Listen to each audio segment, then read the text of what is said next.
Saya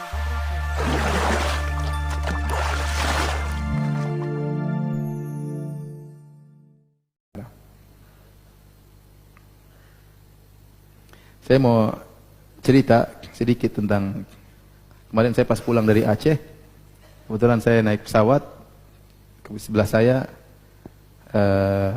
salah seorang pejabat lah. Kemudian mulailah ngobrol, banyak obrolan tapi saya skip aja ya. Intinya saya pada obrolan saya tanya, ya akhi, di mana waktu tsunami? Antum di mana? Ustaz, tsunami luar biasa Ustaz. Jadi kalau nggak salah ibunya meninggal, bapaknya lagi nggak di situ. Kalau nggak salah adiknya juga meninggal, banyak keluarganya meninggal. Kata dia, tidak menyelamatkan saya kecuali, dia sambil cerita sambil berlinang air mata. Tidak ada yang menyelamatkan kecuali apa? Sedekah. Jadi waktu hari terjadi tsunami tersebut dia bilang, saya punya kawan sakit dan rumahnya dekat pantai, dekat laut. Dan saya sudah bertekad untuk kunjungi dia. Maka saya beli oleh-oleh, saya beli buah-buahan, kemudian saya beli coklat-coklat, saya bawa untuk dia dan buat anaknya. Maka begitu saya menuju ke sana, tiba-tiba terjadi gempa. Sudah mau dekat rumahnya terjadi gempa. Tapi saya nggak anggap. Saya pun datang ke rumahnya, kemudian saya kasih oleh-oleh. Kemudian tidak berapa lama kemudian ada orang tua pakai sorban jalan di kampung berteriak, tobat pakai bahasa Aceh. Bertobatlah kepada Allah, kembalilah kepada Allah, tobatlah kepada Allah. Tapi saya tidak peduli, ya, orang ini kayak ngapain, ini gempa biasa aja. Maksudnya, ya jalan begitu saja. Tiba-tiba orang itu udah nggak ada lagi, nggak ada suara dia lagi. Tiba-tiba datang tsunami, Orangnya badannya agak kekar, kemudian ininya juga berkepal, ya orangnya memang kuat saya lihat juga. Maka tiba-tiba datang tsunami, maka saya terhantam, tercampur di sampah-sampah, kemudian saya terjebak di pohon kelapa. Karena saya kuat, saya manjat pohon kelapa ya. Di puncak pohon kelapa. Jadi lolos. Gelombang pertama rendah. Kemudian lewat. Dasar saya agak nakal, dalam hati saya itu ngomong, mau gempa, memang bisa sampai ke saya gitu. Saya di atas. Dia bilang gitu dalam hati dia. Dia tidak ngomong dalam hati aja. Tiba-tiba bunyi. Kata dia bunyi seperti bunyi kerupuk dihancurin. Kayak kerupuk. Ada bunyi gemuruh dia dengar. Dan dia bilang dalam hati saya bilang, sampai di mana sih kamu air?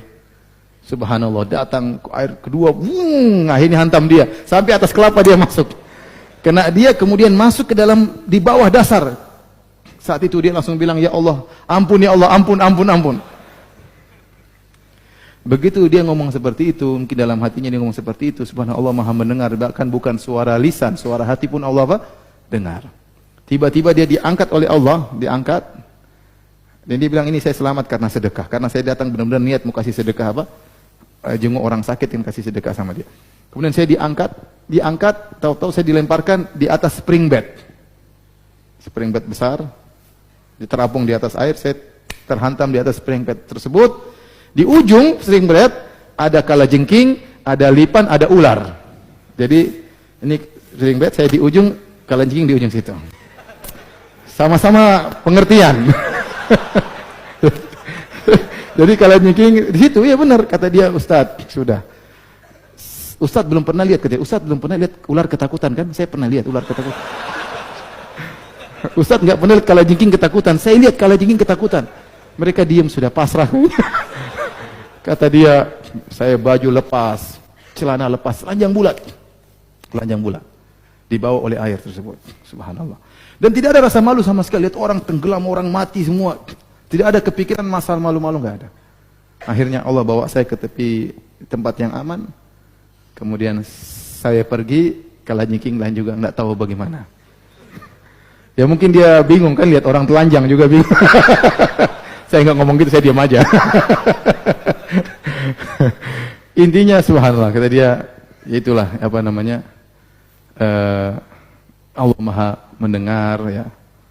Allah tahu apa yang kita lakukan. Allah memberi balasan di saat-saat kita lagi membutuhkan.